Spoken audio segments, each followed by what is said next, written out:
Larry said yesterday that with the Citadel running something very similar to what Georgia Tech does, he was interested to see what kind of recall the guys had, right. Even though it was 2 weeks ago. Right. What has the recall been? I thought it was good tonight. I didn't know what it would be either. We actually started a little bit Sunday with some recall, but they did well. I think that they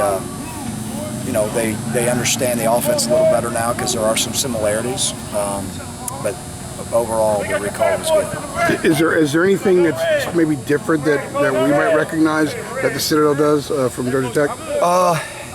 To the naked eye, it'll be a lot of very similar formations. It'll be a lot of very similar run plays and pass plays. So, if you've seen Georgia Tech enough, it'll resemble that offense quite a bit.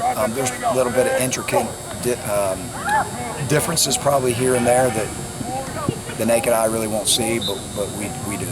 Gene, I know we're 5 days removed from the Duke game. It's the first time we've gotten to talk to you. Right. Larry talked a lot yesterday about some lack of execution on both sides of the ball. From your vantage point, what kind of happened for Duke to have success there? Yeah, it was very disappointing. I thought that we were an ascending defense there for about a month. I felt like for sure for one quarter we had a meltdown, and we weren't playing college level football. And again, it was all boiled down to discipline issues. Guys not doing their job. So that's what happens when you're in a big game that's very important and you decide to take a quarter off and just do what you want to do.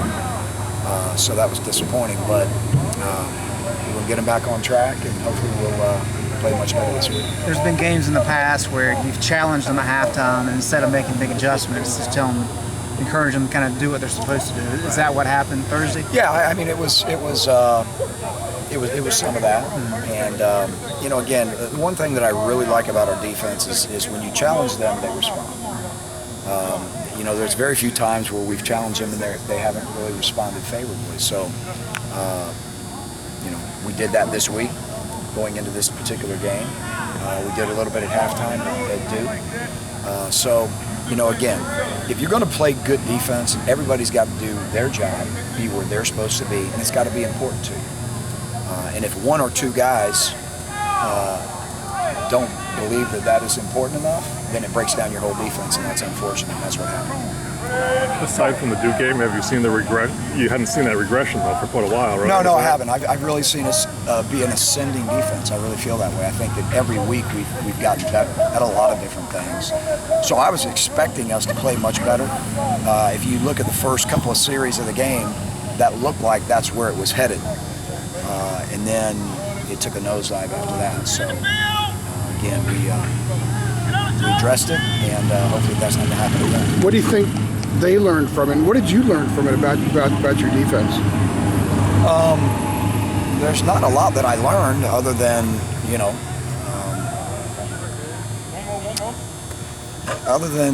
again, if guys aren't committed to doing their job and doing their part in the defense, you don't have a defense. And, I know that. I'm hoping they know that. That creates losses. Anytime your offense scores 27 points, you should win. That's how I see it. And our offense scored 27 points and we didn't win. So that's directly on us defensively. Are you seeing the type of leadership you need from the upperclassmen to address those issues? I see a really great attitude from these guys, and I see a want to.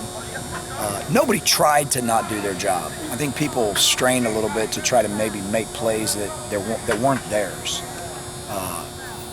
In defensive football, the plays that you're supposed to make are the ones that requires that you do your job. You don't do your job and make somebody else's play. That's not how it works. So I think we pressed a little bit in that regard. I think the older guys see it and know it. But they've always responded, and the older guys have always responded well. Someone said that they characterized DeJuan Drennan's play there tonight as trying to play a whole season in one night. Maybe, is that sort of what you're talking about? The guys were maybe, like in his case, maybe a little too amped up, and that created some issues as well, especially in that second quarter? I don't know. I can't really quite put my finger on it. Again, I think it was more of guys trying to go beyond doing their job and trying to make plays that really weren't theirs to make. and especially in critical situations. So, and then to be honest with you, when guys are in position to make plays, when you're in position to make interceptions, when you're in positions to make sacks, players make those plays. That's simple. If you're a player, you make those plays. And when we put ourselves in those positions, those players have to make those plays.